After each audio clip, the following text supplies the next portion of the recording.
Today on your newsroom, hypocrisy. Students are frustrated over the RAC's dress code, but as we found out, there's a reason why it's in place. Full season.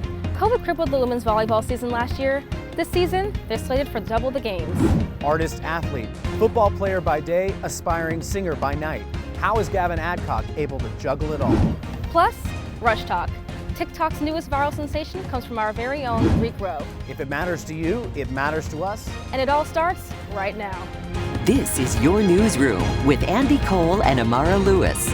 Plus, your team of reporters in the field covering stories that matter to you.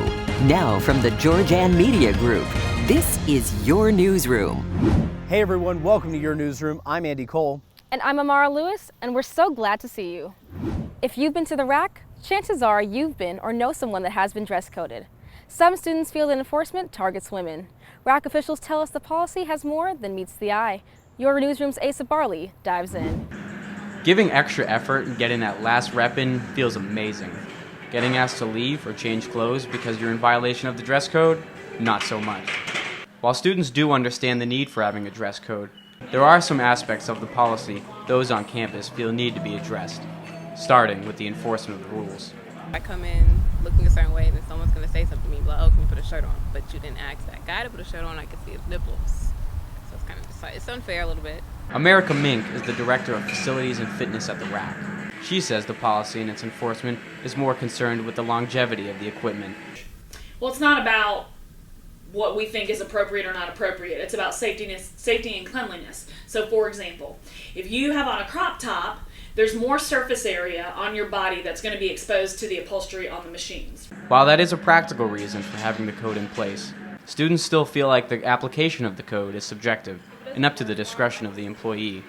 Or if I'm in the fitness center and I'm spotting you on the Olympic platform and you're in free weight or machine weights, I might not see it at that time. It's kind of like speeding, right? Mm-hmm. So you speed every now and again. Sometimes you get a ticket, sometimes you don't. But we do strive for consistency. Some students, like Carson White, think that communication between the student body and the university would make policies like these more popular on campus. Spreading more awareness, maybe having a lot more open connection and an open conversation about this. Maybe get students, more female students' inputs on this situation, and maybe something could change. We did contact the RAC to look into the number of women who are caught in violation of dress code compared to the number of men, although the RAC does not keep track of such statistics.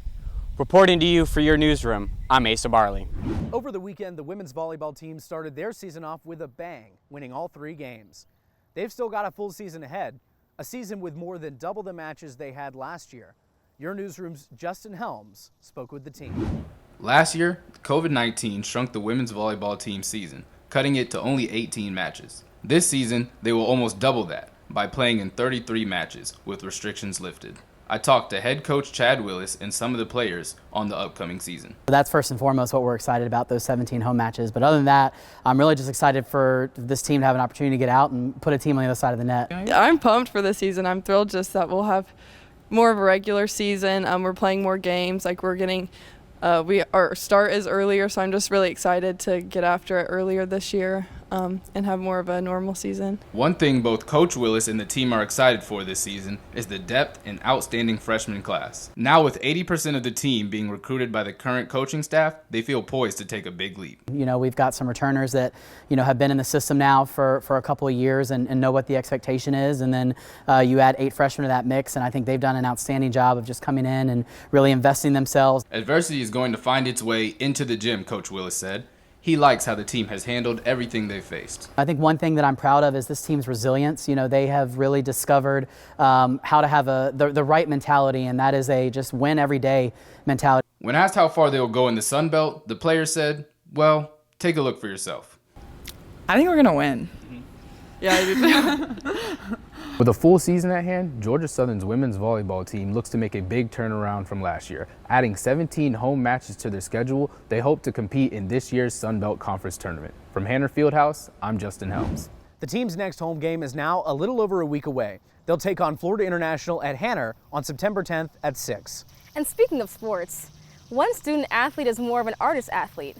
One Georgia Southern football player has entered the spotlight in Statesboro, but not just for football. Gavin Adcock spends his time on the field during the day, but at night, his voice can be heard around Statesboro.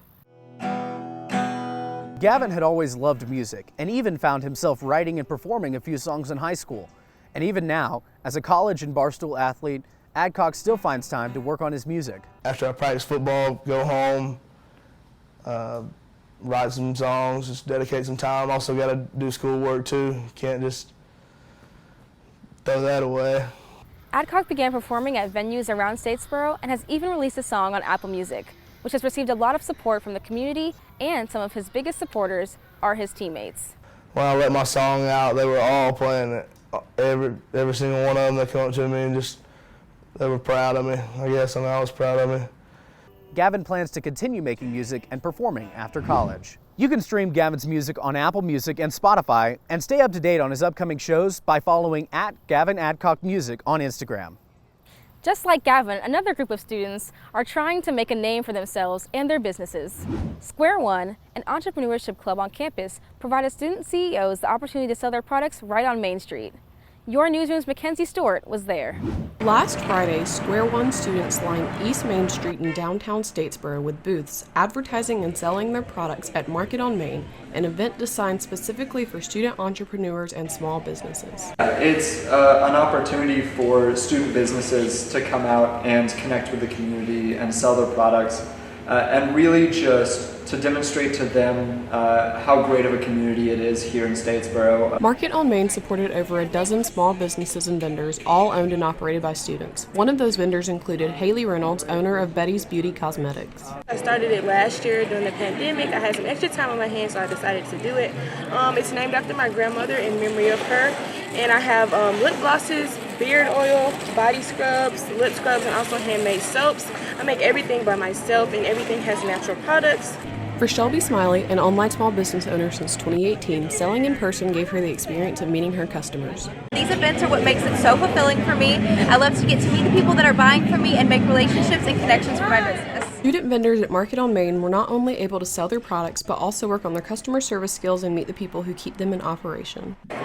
Market on Main with Square One has given student business owners the opportunity to sell their products and meet their customers. For more information about the vendors present here today, you can visit www.squareonegsu.com.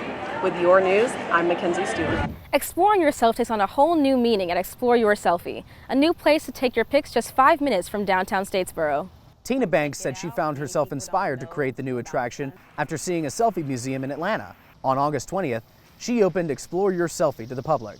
The experience has been wonderful so far. We've had a lot of great people to come out and check us out, and they've said we enjoyed it. We don't have to go to big cities to have this experience, and they said they'll be back. The museum is set up as a series of themed rooms that guests can immerse themselves in. Banks said the museum is a place she wants guests to enjoy and make memories at. It's a place where young girls or people that lack confidence can gain confidence. Stop by and explore your selfie off of Northside Drive West, and don't forget to visit their Instagram at Explore Your Selfie. Sorority recruitment was a trending topic on social media this fall, and one Georgia Southern sophomore found herself in all of the media attention. Hannah Dubberly had just transferred to Georgia Southern when she decided to upload short videos documenting her outfits during sorority recruitment onto the popular app TikTok. Dubberly's Southern charm quickly won the hearts of many viewers on the app, gaining over 6 million views on her TikToks. It was nice to see the sweet comments from everybody, and everybody hyping me up, saying it made their day better. Dubberly's TikToks also caught the attention of many fashion companies,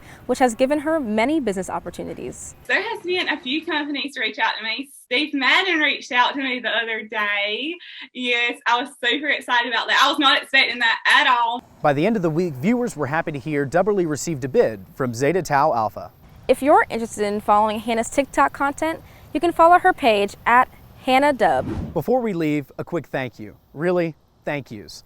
We began working on Your Newsroom 11 months ago. From creating the idea, to securing funding, to building our 18-person team. I'm proud to say that since day one, it's been student-led. But that's not to say we did it all on our own. Our team leaned on industry professionals here at Georgia Southern and beyond for guidance, encouragement, and know-how to get the job done. Without the help of people like Royce Dickerson and dozens of other professionals from across the country, I don't know where Your Newsroom will be. Here at Georgia Southern, Your newsroom has had nothing but support from the very beginning, starting with our student media advisors Crystal Hinga and David Simpson, and student affairs administrators Dr. Shay Little and Dr. Ken Gassett. We couldn't have done it without you. Your newsroom is a team effort. Our team is committed to covering the stories you care about, stories that matter to you. I know I can speak for our entire team when I say I'm excited to see what this year has in store for us. For now, for Andy, and for all of us at Your Newsroom, I'm Amara Lewis, and we'll see you next week.